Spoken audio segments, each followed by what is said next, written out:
Welcome to Psydactic. I am your host, Dr. O'Leary, and this is a podcast about psychiatry and neuroscience. I do it out of a love for what I do in my day job, which is psychiatry.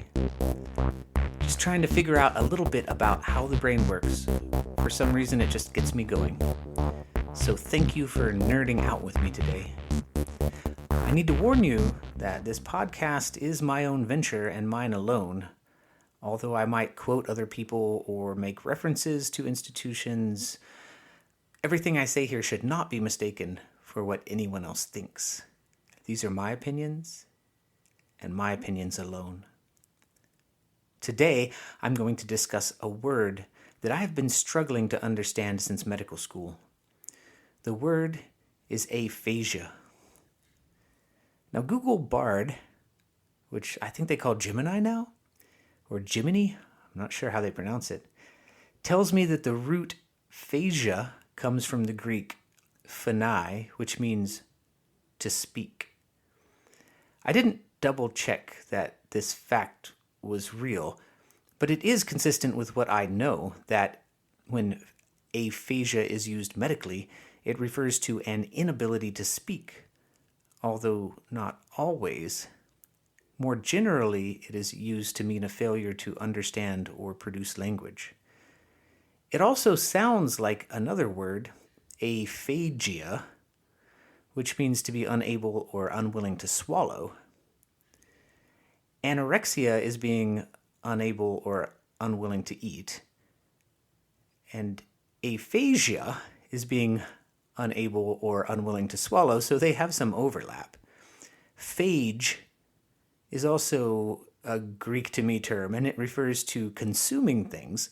So aphasia could result in anorexia. Cells that eat other cells or cellular debris are called macrophages, but although aphasia and aphagia both utilize the mouth, or don't utilize the mouth to be more specific, they're not the same thing, unless possibly when we are required to eat our own words. Here I paused for laughter. So those who have been listening for a while know that my nerdiness does not end with bad jokes and the brain. I also love history. Digging through PubMed, I found a case report from 1867. The article is called Dr. Scoresby Jackson's Case of Typhus Fever Followed by Aphasia.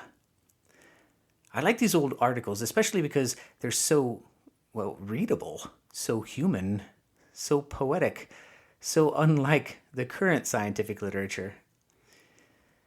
Now, the inefficiency of this article is formidable, but the humanity made it worth it. Let me just quote some of the introduction, which I'm sure was intended to be read with a British accent, but I am going to spare you mine. Quote, "It would be simply a waste of time and space to repeat what has already been so ably written in the various journals respecting that condition of the body which is now commonly expressed by the word aphasia." He goes on, "In relating the following narrative, therefore, I shall not enter upon the consideration of its physiological or pathological bearings, but merely describe the facts as they occurred." Unquote. He starts the case report by describing having dinner with, quote, "the gentleman, Mr. ABX. Now, Mr. X reported that he had been ill with what he thought was a cold and had, quote, "treated himself accordingly. He had been freely purged with Henry's solution of salts and had taken 1 or more doses of James powder." Unquote. I do not know what Henry's solution of salt is, but given the word purged was used, I assumed that it was a laxative or emetic agent or both. Now, I found a picture of a bottle of James fever powder at the Royal Museum of Greenwich's website, and they described it as, quote, "one of the most ubiquitous patented medicines from the mid-18th century to the early 20th century, and likely containing antimony, potassium tartrate, a highly toxic emetic agent, That means it makes you throw up, if you didn't know. And calcium phosphate. So Mr. X, to treat what he thought was a cold, gave himself diarrhea and made himself vomit as a cure. Dr. Scoresby Jackson decides it was not a cold, but instead a case of typhoid fever, and then follows the patient for many weeks and takes daily, excruciatingly detailed notes of the case.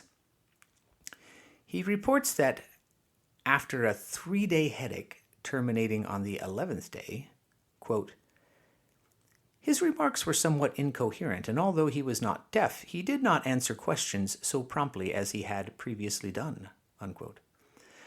The doctor believed that the patient was not delirious during this time, so that could not explain his speech or slow response, but this seemed to improve.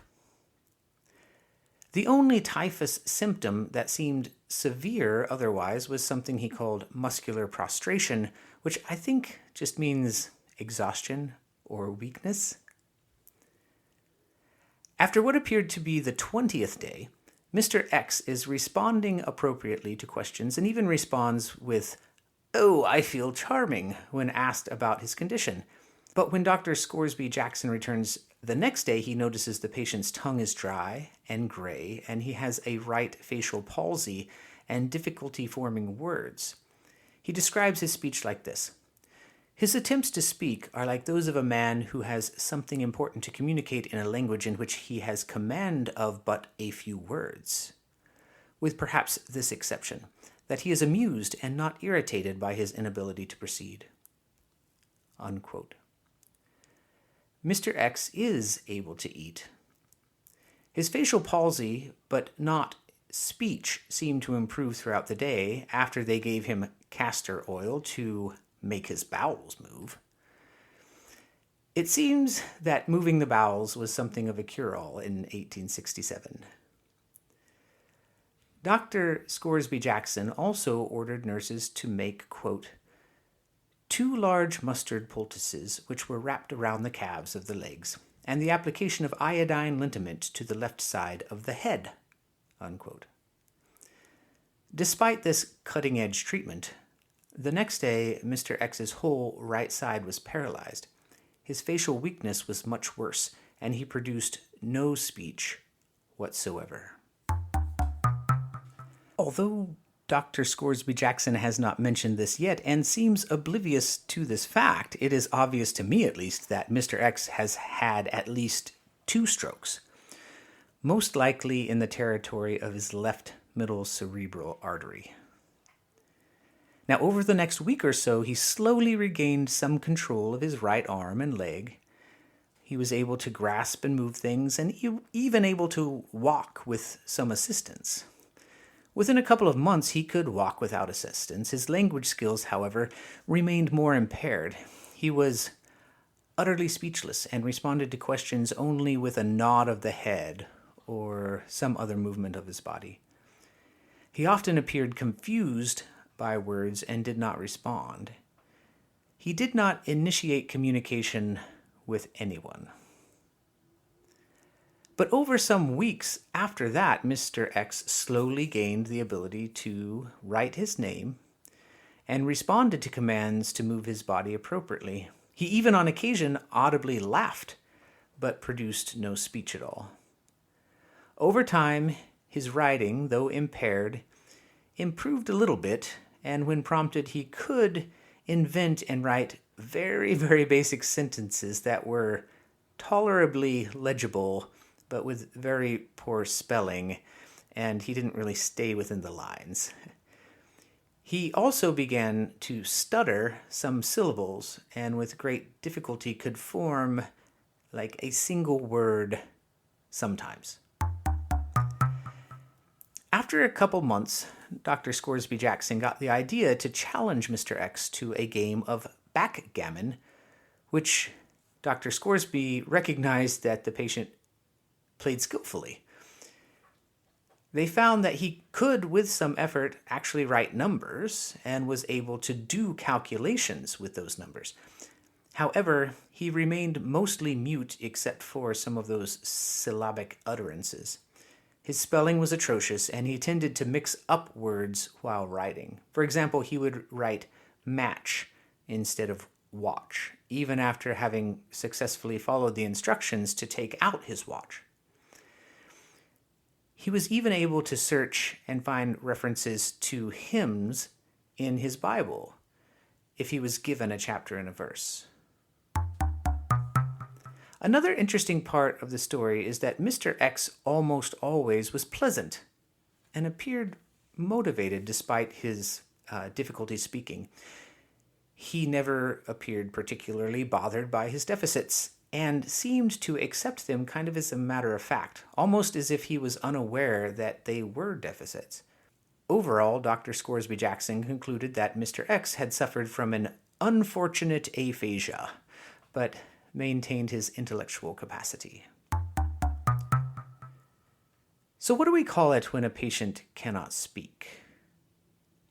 Aphasia.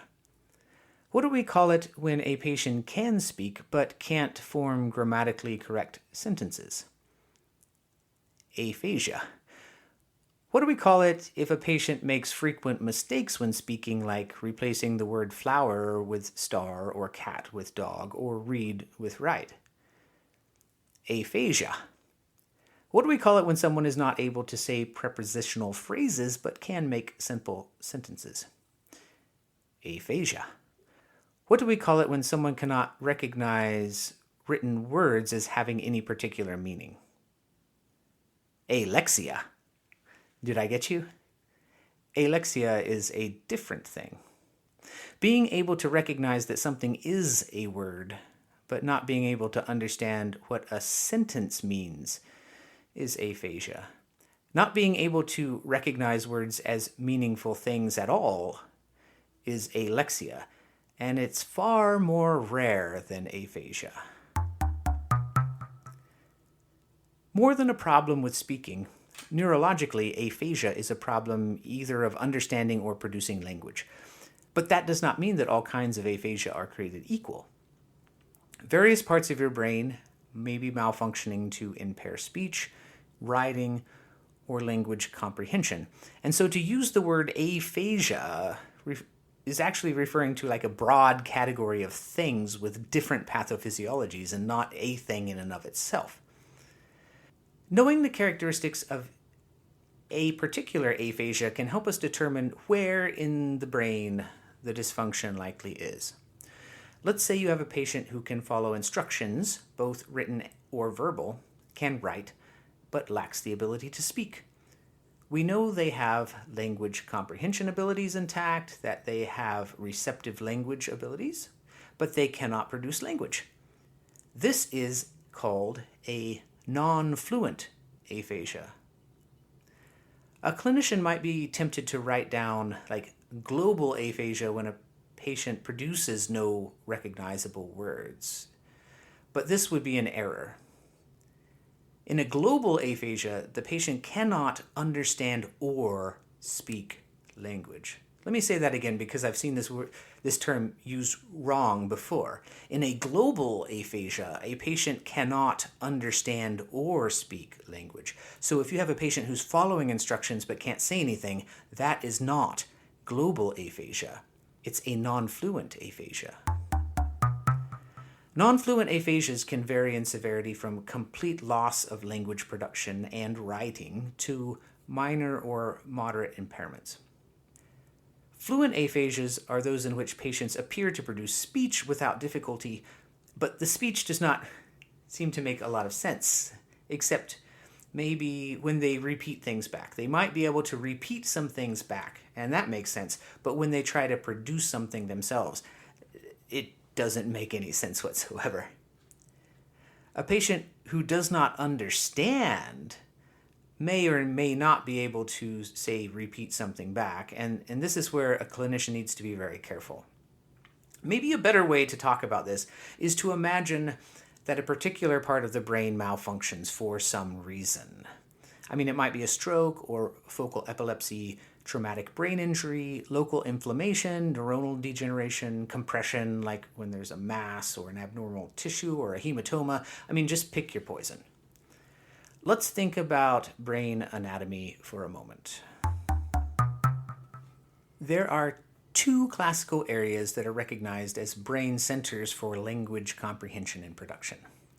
By comprehension here, I don't mean like very subtle meanings or kind of inferring what something means.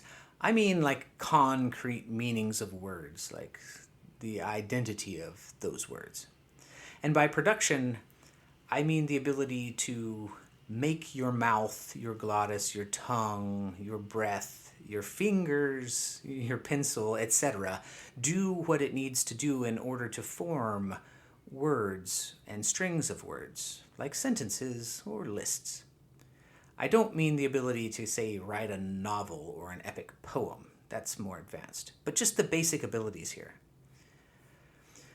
The Broca's area is part of our frontal lobe. It's on the dominant side of the brain, which is usually the left side for most folks.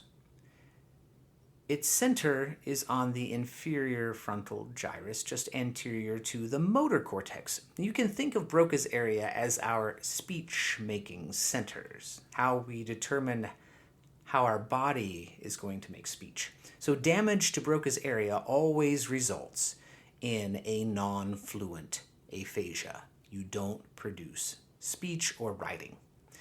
It takes information that's being fed forward from places like Wernicke's area, which I'll get to in a moment, and then creates a motor plan to make those ideas from back there in the brain into words, either written or spoken. Without Broca's, our ability to produce language is broken. Without Broca's, our ability to produce language is broken. However, we still likely have the capacity to understand speech or writing. When Broca's area is completely offline, we will not be able to even, say, repeat simple things back. But if it is not completely offline, we might be able to do something like that, or say very short sentences or single words. Broca's area is our premotor language planning center. In most cases where Broca's is broken, it's not entirely offline. For example, fluency is compromised, but some words can be formed. Speech might be halting, kind of with long pauses, a lot of ums, or it might be diminished in things like multisyllabic words, which itself is a multisyllabic word. Or say the use of synonyms, complex grammar, or things like prepositional phrases for some reason. Dog, out, poop. So a non-fluent aphasia is an expressive aphasia. I should point out that there may be many other reasons why someone might not be able to speak that have nothing to do with Broca's area. I mean, they could have damaged, say, like lower motor neurons to their mouth and their tongue. They might be catatonic. They might have akinetic mutism. They might have selective mutism, damage to their cerebellum, damage to other motor neurons, or like a functional neurological disorder. Now, patients with Broca's aphasia may not be fluent, but they're not necessarily mute. They can make other sounds. They can, say, laugh. They can produce sound, just not words, or at least what we would recognize as words. When Broca's is broken, we have a non-fluent aphasia. Now, an example of a relatively pure fluent aphasia, that's an aphasia where speech is produced, is called Wernicke aphasia. This is a result of damage to the superior and posterior parts of the temporal lobe. So the temporal lobe is often involved in ascribing some sort of identity to sensory information, especially visual and auditory sensory information. Word salad is typically used to describe the kind of speech that folks with a Wernicke aphasia make. So they say lots of words, but these words are jumbled up. They appear kind of randomly strung together. They also cannot understand what is said to them, and they cannot understand what they are saying. While nothing they say appears to make any sense, often they appear kind of blissfully ignorant of this. They don't know that they're not making sense because they can't hear themselves not making sense. So they don't try to correct themselves because they don't even know that they're not making sense. They don't even know what they're saying. They cannot even repeat words or phrases back because they cannot identify what is being said to them. When this is happening, there also might be other issues. I mean, when you produce word salad, for example, a person might be psychotic or intoxicated or delirious, which means that the normal functioning of their speech production areas or understanding areas is impaired, but not permanently. Someone who's catatonic might also have something called verbigeration, where they kind of repeat words over and over and don't really appear to make sense. But that's not Wernicke's aphasia. Speech that does not make sense is not necessarily Wernicke's aphasia. But when it's more permanent and there's damage to Wernicke's area of the brain, then that is definitely a Wernicke aphasia. I wish aphasia was as simple as this. You can either produce language or you can't. You can understand language or you can't. But purely Broca's or Wernicke's aphasias would require damage to the brain kind of a very surgical precision. You'd have to take out exactly the right parts of the brain to make it entirely so you can't do this and you can't do that. Most brain damage is not really that neat. So there might only be damage to part of Broca's area or to part of Wernicke's area or actually to some of the surrounding cortical areas that support them. So this results in something called a transcortical aphasia. A transcortical aphasia is where the main body of Broca's or Wernicke's is not affected to a large degree, but they are still impaired in their ability to either understand or produce language. Remember that Broca's is our language motor coordinator, helps us make language, and Wernicke's is our language meaning maker, helps us understand language. So there can be transcortical motor aphasias. I mean, you might call them transcortical non-fluent or transcortical expressive aphasias. And there can be transcortical sensory aphasias. You might call those transcortical fluent or transcortical receptive aphasias. There's lots of words and it can get confusing. So let me repeat that again. There can be transcortical motor aphasias, which you might call transcortical non-fluent or transcortical expressive aphasias. And there can be transcortical sensory aphasias, and you can call those transcortical fluent or transcortical receptive aphasias. It just depends on where the lesion is. A lesion located around Wernicke's that effectively isolates Wernicke's from its support areas can result kind of in an inability to make meaning out of speech, but preserve the ability to repeat speech. So there's some ability to identify what is being said, but you can't formulate speech yourself. And the ability to identify what is being said is very limited. That would be considered a transcortical receptive aphasia or a transcortical fluent aphasia. If it's more mild, it might result in something much less severe like semantic paraphasia. This is another crazy word, but it's where someone will substitute one word for another. I mean, especially something like similar sounding words or words with similar meanings, like substituting ship for car or stink for shrink. If someone is substituting stink for shrink, this might overlap with something called a phonemic paraphasia, where similar sounding syllables are substituted. For example, cat instead of cab when referring to a taxi, or phelatone instead of telephone. We have lots of words for these things, and it's not clear to me like how meaningful these words are or even how useful they are in a clinical setting. But people have identified different ways in which we can mess up and given them names, like paraphasia.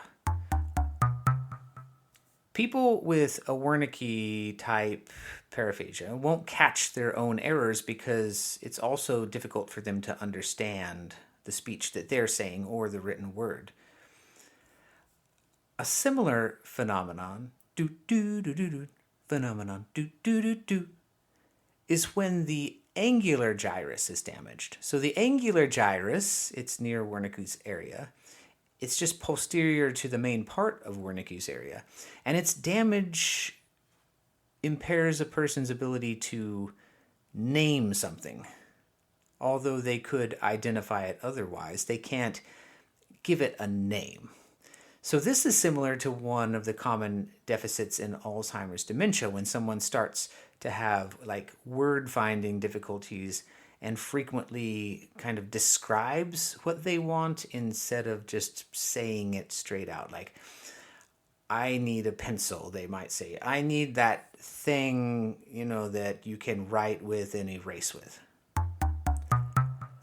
Now, a lesion located around Broca's area is analogous to kind of those that are just around Wernicke's area, except instead of affecting our ability to kind of understand and make speech in a way that is understandable, it affects the motor functions, our ability to make speech actually happen in the body. So patients are less able to produce speech spontaneously, but they might be able to do something like repeat something back, even kind of a relatively long phrase, especially if that phrase is something that they had practiced before, and they doesn't really require a lot of effort for them to make that sound. So when they produce speech, it's generally limited to kind of 1 or 2 words, but they can still produce speech. And they have no difficulty understanding speech. So that would be a transcortical Broca's aphasia. So I've discussed Broca's aphasia and Wernicke's aphasia, which are kind of pure deficits in either producing or understanding speech. Broca's is non-fluent because if you have a Broca's aphasia, you can't say anything, or you can only say a very limited number of things. And Wernicke's is a fluent aphasia because, well, if you have a Wernicke's aphasia, you can speak. You just aren't making sense. Then there are something called a transcortical aphasia, where Broca's and Wernicke's, they're kind of relatively isolated from their nearby supporting regions, but the deficits might not be as severe. So in a transcortical motor aphasia, a patient might be able to repeat a phrase back, but when producing speech spontaneously, they're just limited to maybe 1 or 2 words. In a transcortical sensory aphasia, either understanding language is impaired in some respect, or some aspect of phonetics or semantics is impaired, like naming, or kind of confusing one similar word or one similar sounding word to another. There is also something called conduction aphasia, which is specifically a disconnection between Broca's and Wernicke's area without direct damage to either of them. So the problem is not a problem with Broca's, it's not a problem with Wernicke's, it's a problem with the white matter tracts that connect them. And the white matter tracts are called the arcuate fasciculus. So a conduction aphasia happens when the arcuate fasciculus is damaged. The arcuate fasciculus is the wiring, those white matter tracts, between the posterior portions of the temporal lobe, not just Wernicke's area, and the frontal lobe. If these are damaged, it means that the motor area cannot communicate, or doesn't communicate well, with the receptive area of your brain for language. A patient might not be able to repeat something back at all, not because they didn't understand it or couldn't say the word if they wanted to, but because they can't send that information forward. They can't hear it, identify it, and then send it forward to Broca's area. they cannot conduct the information forward. In less severe cases of a conduction aphasia, patients might be able to repeat something back, but they would kind of make frequent errors. So the white matter tracts might be partially compromised. So they might be able to say something back, but it's not consistent, and they make errors a lot. So unlike a pure Wernicke's or transcortical sensory aphasia, patients actually can hear and understand their errors. And so it's very frustrating. I mean, they struggle to be able to correct themselves. I mean, how annoying must that be? I think it's very helpful to think about aphasias in terms of anatomy, because if you know the anatomy and you know what each region can do and what the deficits are, you can use simple tests kind of to rule out a lot of things to see what's actually functioning. So if someone can understand speech, as evidenced by their ability to produce some sensical response to you, or just a sensical sentence in general, or to follow directions, you can really rule out a lesion to Wernicke's area. If someone can produce language fluently, whether it makes sense or not, you can rule out a lesion to Broca's area because they can make language. Broca's area makes language. So if they can make language, then the problem is not Broca's area. Now the complications come with the transcortical and conduction aphasias. This is a little bit more complex. So all of the transcortical aphasias kind of retain the ability to merely repeat something back. But this is as opposed to making spontaneous speech. They can't necessarily make spontaneous speech. So the ability to repeat means that it's localized to regions either around Wernicke's area or around Broca's area, or maybe both, but the main parts of them are not compromised. Now, a conduction aphasia cannot repeat because what someone understands can't be sent forward. The signal can't be conducted from Wernicke's area to Broca's area. If the only deficit is in naming things, like I can talk, I seem to make sense, but I have extreme difficulty naming things, the lesion is probably in the angular gyrus. Now let's look back to Mr. X's deficits.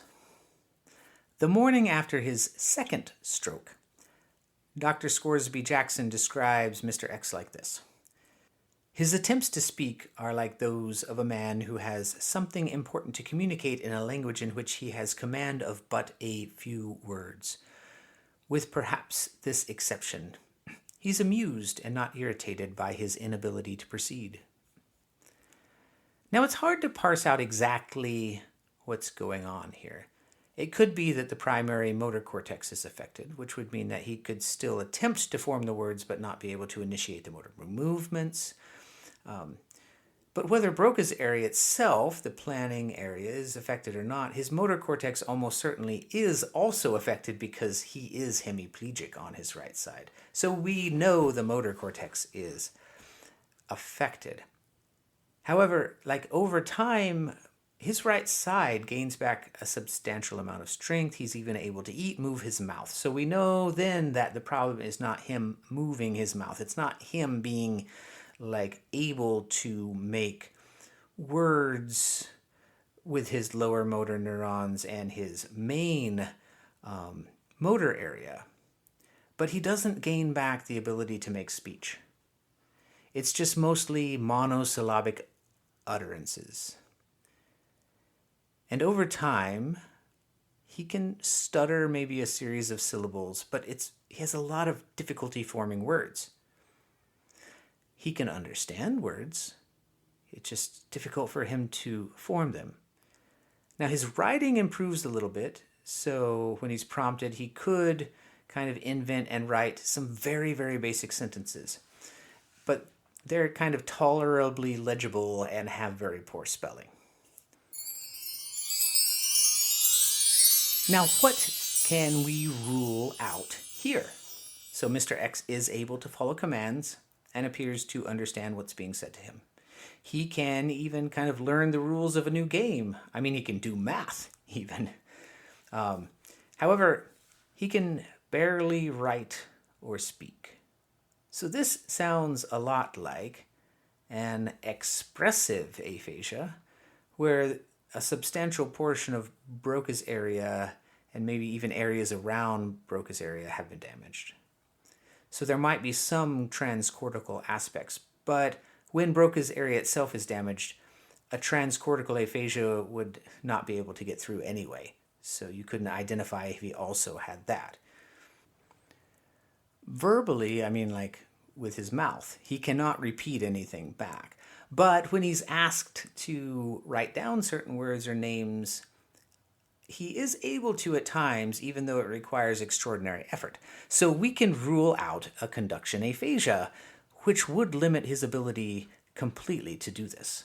So he does not have a conduction aphasia. He has a Broca's aphasia and maybe transcortical Broca's. His Wernicke's area appears to be spared. We also know the external signs of the stroke, and they're obvious because the left motor cortex controls the right side of the body, and his right side of the body was mostly affected. We also know that Broca's area is most often on the left side. So all this evidence coming together, it's pretty obvious that Mr. X has a Broca's aphasia. Thank you for hanging out with me today. I am transitioning very soon from my residency into a fellowship. I will be studying child and adolescent psychiatry for the next 2 years. I'm very excited to keep this podcast going, but I don't know how often I'll be able to put out episodes because I don't know what my schedule is going to be like soon. But I thank you for listening, and I hope to be able to communicate to you in the future. I am Dr. O, and this has been an episode of Psydactic.